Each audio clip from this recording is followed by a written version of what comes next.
Oh yes, we're talking about it. If you've heard of King Missile, you may know that their frontman supposedly has a detachable penis. I woke up this morning with a bad hangover, and my penis was missing again. This happens all the time. It's detachable. Well, I guess some people have all the luck. This thing has been nothing but trouble. Now, if this is the only song by them that you're aware of, you could be missing out on a whole lot of really great songs and spoken word tracks that could really distort your mind for the better. So buckle up, buccos, because today we're talking about King Missile. Clarinets, proletarian chariots, highly unsaturated cinema plexiglass cathedrals. So King Missile's frontman, John S. Hall, began presenting his work in open mic poetry readings in 1985. After 3 shows, he became a featured poet at the Back Fence, a performance space in Manhattan's East Village, in 1986. Feeling that 20 minutes of me reading poetry would be totally boring, Hall asked his guitarist friend Dogbowl to augment his performances with original music. Dogbowl agreed, and with the addition of bassist Alex DeLazlo, drummer R.B. Corbett, and xylophonist George O'Malley, King Missile was born. The band released 2 albums on the Shimmy Disc label, 1987's Fluting the Hump and 1988's They, and then dissolved because Dogbowl wanted to pursue a solo career. Now that's all well and good, but as per usual, let's begin with the album that the hit sits on, Happy Hour. When I listen to this album, I think that Detachable Penis is the track that I look forward to the least. I mean, I do like it, it's punk as hell, it's thought-provoking, it's interesting, but at the same time, it's the other tracks on the album that really keep bringing me back to listen to it. Just spectacular songs like Ed.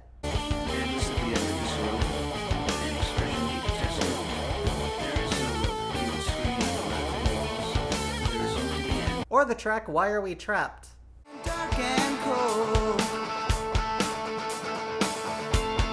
We've done everything you told us to do. You really should give this song a listen. I haven't found any documentation about what this song was truly intended to be, but the way I viewed the song, it was always the same as Johnny Mad commented on songmeanings.com. Journalism. In that this song is about the futility of believing in a creator or an all-powerful god. Here, Hull takes the position of a captive, wishing to be freed from his prison, and questioning why he is trapped. He pleads with his captor, saying he has done everything he had been told, and how he wants to be let out, but his cries fall on deaf ears. On the religious perspective, the captor is the religious as a whole. They pray and cry out, asking for answers in life, and follow their holy writings to the letter, but their God does nothing, so to beg and try to reason is futile. God, so many good songs on this album. Martin Scorsese, Saturday. I could go on, but I won't. Just go listen to it. Like, listen to Happy Hour and tell me that that album is not a staple of brilliant musical poetry. Now, if you love this album, you'll probably also dig their album, Mystical Shit. This album was released right after Dogbowl, their guitarist, decided to go on to his solo career. However, this was also 2 years before Happy Hour came out, so it's a little more proto. One track off that I would personally recommend is Gary and Melissa. It's an interesting song. To heighten their passion, they bought sex toys, Benoit balls, French ticklers, nipple clamps, cock rings, whips and chains. After the collapse of the second incarnation of King Missile, Hall decided to attend law school. He graduated cum laude from the Benjamin N. Cardozo School of Law in Manhattan, and after graduation co-founded Harrity Hall, a law firm specializing in entertainment law. Hall later left the firm to go into solo practice until 2006, when he took a position as a corporate analyst at a law firm. Asked in a 2005 interview if he became a lawyer out of disillusionment with the contemporary poetry scene, Hull laughed and replied, "I became a lawyer to make money." When you listen to King Missile, you might wonder exactly what this guy believes in. From what we know, John Hall considers himself both a Buddhist and agnostic.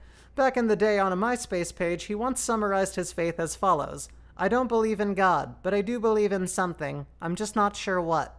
Hall is also a vegan, interestingly enough. I'm confident that any King Missile album you sit down and listen to is going to be a very good time for you. Poetry is such a beautiful thing, especially when accompanied by the right music. And these tracks are mental paintings of the surreal ideas that come from overthinking the world around you and piecing them together in the way that makes the most sense. And so finally, I ask you to listen to a spoken word that John Hall did, which is really close to my heart and really, really special to me. It's probably one of the greatest things that has ever been written, and it's really great, and I would really love for you to hear it as well. It's a track called Jim. I'll try and leave a little link to it down below, but it's really, really great, and it would really mean the world to me if you listen to it as well. If you enjoyed this video, or I have in any way encouraged you to listen to more King Missile, then please go on down there and hit the like button, leave a comment, or just subscribe if you want to see more videos like this. And just remember that in this mundane world of repetitive tasks, social obligations, and expectations forced upon you every day, there's still a little time to sit down,